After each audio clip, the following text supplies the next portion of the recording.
Alright, we're back. Yeah. So, Marie, go ahead. So, off... You can kick her into Grodd? What was it? Off camera? Or off microphone, or whatever. I was explaining what caused our conversation. The late night conversation of our dream... Fan casting the X-Men.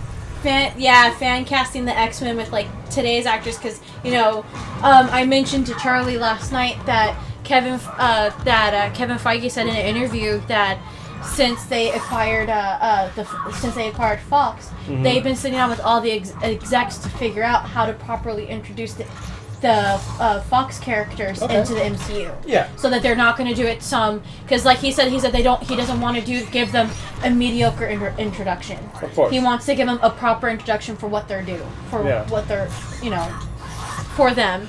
And he also kind of already said it too, that they're going to be recasting all but one Fox characters. Yeah. Deadpool is not going to be... They would be fools. Like what he said, we will be we will be idiot if it's Brandon Ferris. Yeah. Harris or Ferris. Yes. Brandon Ferris is the Southern Ryan Reynolds. You can quote me on that. That's going to be a tombstone. As I was doing this, I was thinking to myself how exactly they can get different people introduced. Like for me, I'm still trying to try to figure out how it works or how they're going to introduce them. But I figured out a way to introduce the Fantastic Four, which is where this all started. Yeah. And I mentioned to Charlie that fucking bitch that that if they introduce Fantastic Four, they can easily introduce it simultaneously.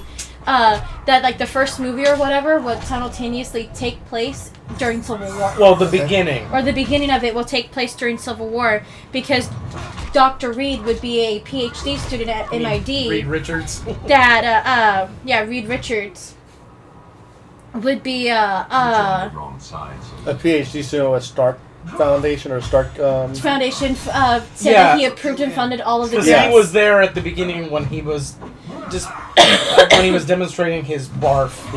Yeah. So he was one of the students. Actually, I like to think also Sue was there because she's a scientist. And they worked together on that research. And started dating in college anyway. So they were both there. Yeah. And then say, Damien. But Superman's been more of a father than you ever were. You stopped being my son when you killed Dick Grayson.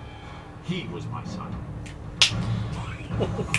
Alright, back to and then that's when you pointed out saying that that's really good, but he said you like it, but it raises up a big where were question. They during a lot of things, namely Thanos? Yeah, during that part. Yeah. And I said, simple.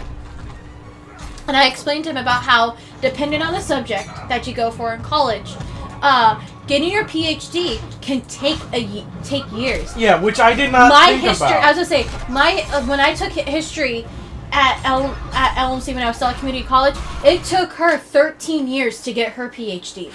Yeah. I don't know why when you took history, I thought of history of the world part one like Inquisition. But it took her 13 years to get her PhD because of the research and the thesis that she had to do.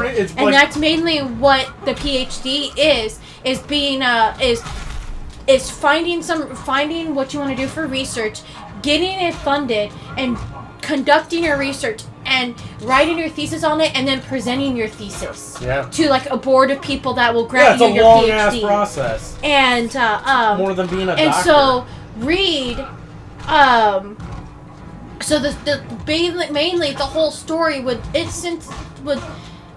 take place pretty much post Thanos. Okay. Yeah, the meat of the story. The meat of the story.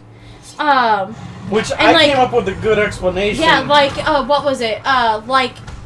For the most part of it, majority of his research gets stopped once when the snap happens. Yeah, because he may or may not have went poof. Or, his team may or may not have went poof. Yeah. But like what he said in the Far From Home trailer, Nick Fury explained that the snap tore a hole in the universe. And he said, what if Reed, Sue, Johnny, and Ben were in space investigating the tear, and then boom, hit by the cosmic rays. Yeah, they were a result of the tear in space. Of this tear in space. Oh. And then that's when I also said, and that made the X gene prevalent. Yeah, because, I mean, the fact that it's like, oh, there's this tear in the universe, that could cause all kinds of havoc. Yeah. I still prefer our original thing of they were created by Jeff Goldblum. I want the X-Men created by Jeff Goldblum, damn it. I could say the same about you.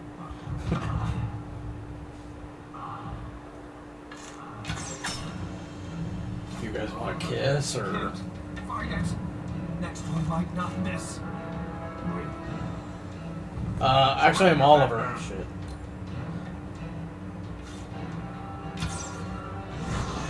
I'm Batman. I fucking did the thing! I did the thing! Oh, sure, that one. You can't keep getting hit by me, Bruce. Oh, sure, but that one works. He could have easily shot him in the dick and just called it a day. Alright, continue. And that's when we then started talking about who we had for different choices for... various X-Men characters. For the different X-Men characters. And I said I still vote for, Keanu being Wolverine. Which originally I could see that. The dude hasn't aged in like 30 years, and Wolverine barely aged. And then Charlie told me that he had four candidates, like his 4 choices for Wolverine. Okay. Yeah. One being Keanu Reeves. Okay. Second one being Tom Hardy. Okay, I can see that. Third one being Scott Eastwood. Oh, Clint Eastwood's son, okay. Yeah, dude, he's like the spitting image of him. Yeah, literally. And imagine we could get an old man Logan scene with Clint Eastwood as Logan. Okay. Fuck yes. Yeah, that alone. And then number 4 being Daniel Radcliffe. Which somebody mentioned that, but there was like some fan art I saw that actually made a compelling case. I really can't see that though. But then again, all I can see is like him young as Harry Potter. I know, but exactly. Imagine with like facial hair and like. And me, I have 6 to choose from. Okay, name your 6 choices. Which were similar. Which are similar. Yeah, there was some overlap. Although I chose a different Tom Hardy gift, though, if you noticed. Yes, I did. I just grabbed whatever was the first one. Of course, my number 1 choice is Keanu. Second choice is Tom Hardy. My third choice is Anson Mount. Which I said he was already in the MCU in the Inhumans, but... I also pointed out that they kind of like completely scrapped it and has no interest of going back to it. Yeah. And it's just like completely scrapping it altogether. And for me, being familiar with Anson Mount, he is such a great actor with a lot of caliber that... To me, it's a waste to have him not try to like give him a proper introduction into the MCU. Because I also remember that I've personally pretend the Inhumans doesn't exist. Also, he's one of the only things that's making me curious about Star Trek Discovery. Because when I saw that he was playing Captain Pike, I was just like, okay, I can get behind this. And of course, my 4th op choice is Scott Eastwood. Okay. Number 5, I have Luke Evans. Okay. And then number 6 is Travis Fimmel. He's from the show Vikings. He played the Viking King. What was it? Ragnar. Okay. And he because he ended up getting killed in the series. Spoiler alert. Spoiler alert for those who like me. But towards the end, he ends up becoming like batshit crazy, going batshit crazy and all that kind of stuff. Like Shane in the Walking Dead. But it was also where I was also introduced. But this is also where I was introduced to Catherine Winnick. Who you wanted? Who I wanted as Captain Marvel. And I agreed once I saw her. And if you ever see the show, she is a badass Viking queen. Which is what that Captain ends Marvel up, should be. and then at one point It didn't even hit me! That ends up replacing Ragnar and becomes the Viking King. Okay. Well, wouldn't she be the Viking Queen? No, she like takes the title of king. Oh. She literally smashed the patriarchy. And I punched him in the butt! But, okay. And then he turned around and said that he had the perfect Magneto, which is Ian McShane. Which I realized later, you're just swapping one Ian for another. Yeah, you are swapping one Ian for another. Because, oh my god, that voice coming from the Magneto helmet. Yes. Holy shit. It's like the And then he also said that gif. he had another Wolverine based off a picture that he found off of Google of Jim Carrey. Oh yeah, well that was just as a joke. Yeah, I'll put in the picture of Jim Carrey as Wolverine. That's some funny ass shit right there. That's like Wolverine when he's drunk. And then I realized. And then we were talking about how you also either wanted Ian McShane to be either Magneto or Doom. Yeah, because Dr. Doom needs to be played by somebody with fucking presence. Yeah. Like you said, Doom needs to be played by someone with commanding presence. Yeah, which he hasn't. No, he hasn't. And then I turned around and I said, you want to know who I want to become Storm? Nakia. Oh, Black Panther's girlfriend in the... ex-girlfriend. Yeah, because... She does marry She him. marries... Because Storm, in the comic books, marries Black Panther. Yeah. She is the ex-girlfriend. Why not make... And she's already royalty to begin with. Exactly. And they're kind of getting back together, as we said. Yeah, and plus, as I pointed out in the... Like you said, MJ without... Like, you know, we have MJ without having Mary Jane Watson. Yeah, and we have Valkyrie without it being the classic, you know... Which we still got the classic comic Valkyrie, because there are multiple Valkyries. Yeah. Exactly. So it's like we don't have to adhere so strictly to it. So why not retcon it so she becomes Storm? And then another person that you said as Professor X was Bryan Cranston. Well... But just because, you know, he's just... yeah. He's American, so he's disqualified. But Bryan Cranston can do it. I can see that. And then that's when I also mentioned that if he wasn't in Luke Cage, I wanted Mahershala Ali. But I want Bryan Cranston as Professor X to play it like he was on Malcolm in the Middle. Yes! That I'm on board with. And then that's when I also introduced the idea of having Ralph Fiennes as Magneto. Okay. Which he can and certainly... then he was just like, oh, you're like, I'll be totally down for him as Magneto. And then he just says, what about him as Magneto and Ian McShane as Professor X? Yeah, because then it basically turns into, like... Who's more British? Yeah, welcome to Who's More British, the movie. And then I also said, too, that I also had, for me, in my mind, a good Dr. Doom. Mm-hmm. Which I can't remember at the moment. Mark Strong. Oh, yeah. Which, again, commanding presence. Yes.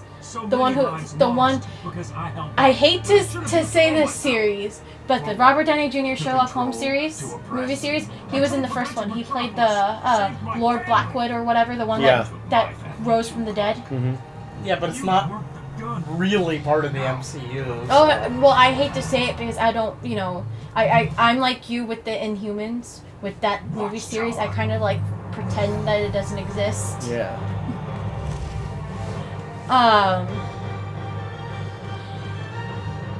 And that's when I kind of like jokingly said to him, like, so how can we pitch our ideas to Marvel? Yeah, like literally, how can we? Can we just send all this to I'll Kevin tell Feige? you this. No, I'll tell you this. Kevin Feige has a Twitter account. Yeah, I asked you. I'm like, I wonder if he has a Twitter account. And you're like, fuck yes, he does. And then that's when we start talking about like other different characters. Like he said that he envisioned potentially Emma Watson as Jean Grey. Because I just want her in the MCU somewhere. But then I turned around and I told him that I actually have her as Kitty Pryde. Hold on. Are we actually at Lex Luthor now? Yeah. Oh crap. Alright, continue. That, you know, I have her as Kitty Pryde. Who? Emma Watson. Okay, I can see that. And she better have. And then I have the actress Lily James as Jean Grey, because I saw her in Baby Driver. In Baby Driver, she played such a tortured kind of like a tortured person, which is kind of like, if you think about it, is what Jean Grey is. It's a tortured. And plus, she has history with Disney because she was the live-action Cinderella. Yep. Which I jokingly suggested they should get the guy who played the prince to be Cyclops, but you actually suggested a much better. And then I turned around and I said who I was actually thinking of as Cyclops instead of getting Richard Madden as Richard Madden was the guy who played Han Solo in the Solo movie. Okay. Which I can't remember. It's like Alden something. Yeah, Ehrenreich or whatever. Something. Which I said I actually liked him as Han Solo. What I didn't like was the movie in itself. General. Yeah, because it's totally a story that didn't need to be told. Honestly, I would have rather a Lando movie. Yeah. And then I turned around and I said my pick for Rogue was Felicity Jones, because she played in Rogue One. Yeah. Also, she needs redemption from being in The Amazing Spider-Man 2, and it's going nowhere. Because they were told she was going to be Black Cat. Because her character's name was Felicia. So. And then that's when I started talking about the scenario for Gambit. Yeah. So there, it all comes full circle. And then I just turned around but this is the gift that I used to introduce Gambit. Yeah, crazy ass Jeff Bridges. It is quite spiffy. Unless you want Superman to succeed, step aside. Who else? God, this is a long cutscene. You bestest buddy? A deception created so I could. And then I also said Joe Keery from Stranger Things, because I'm slowly starting to watch that show.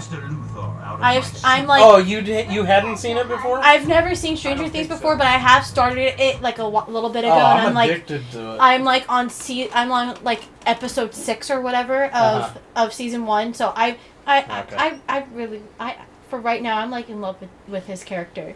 So he's even better in season 2. Trust me. I know. Yeah. I'm hearing that. Okay. Well, we have to stop for a second because we're already at like 17 minutes, almost 18.